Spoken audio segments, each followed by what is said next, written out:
اگر کسی نے قرآن پاک نہیں پڑھا ہوا تو وہ موبائل پر اگر تلاوت لگا کے قرآن ساتھ کھول لیتا ہے، وہ تلاوت جیسے جیسے چل رہی ہے تو ساتھ ساتھ انگلی اس طرح پھیرتا جاتا ہے، تو کیا اس طرح قرآن پڑھ سکتے ہیں؟ کیا اس طرح قرآن پڑھنے کا ثواب ملے گا؟ یہ ان کا سوال ہے، اس کا جواب سن لیجئے گا۔ بہت سارے لوگ اس طرح سوال پوچھتے ہیں، دوسروں کے ساتھ شیئر بھی کر دیجئے گا۔ یہ بات یاد رکھیں، اگر کسی بندے کو قرآن پڑھنا نہیں آتا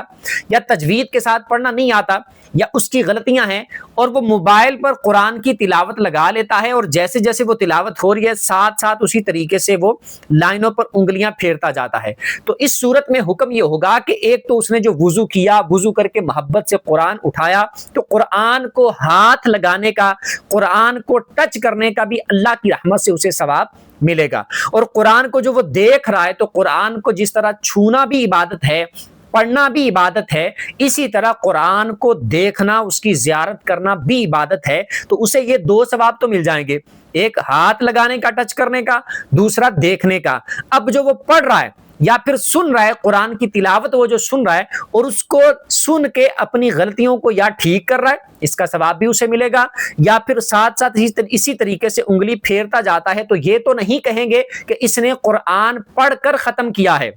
ہاں سن کر ختم کیا ہے، یہ کہہ سکتے ہیں کہ مکمل سنا ہے، یا پھر اس طریقے سے ساتھ ساتھ فنگر وہ پھیرتا ہے، تو اس طرح کرنا بھی بالکل جائز ہے، اور اس طرح کرنے سے اسے ثواب بھی مل جائے گا، جیسے میں نے بتایا کہ ہاتھ لگانے کا اور قرآن کو دیکھنے کا۔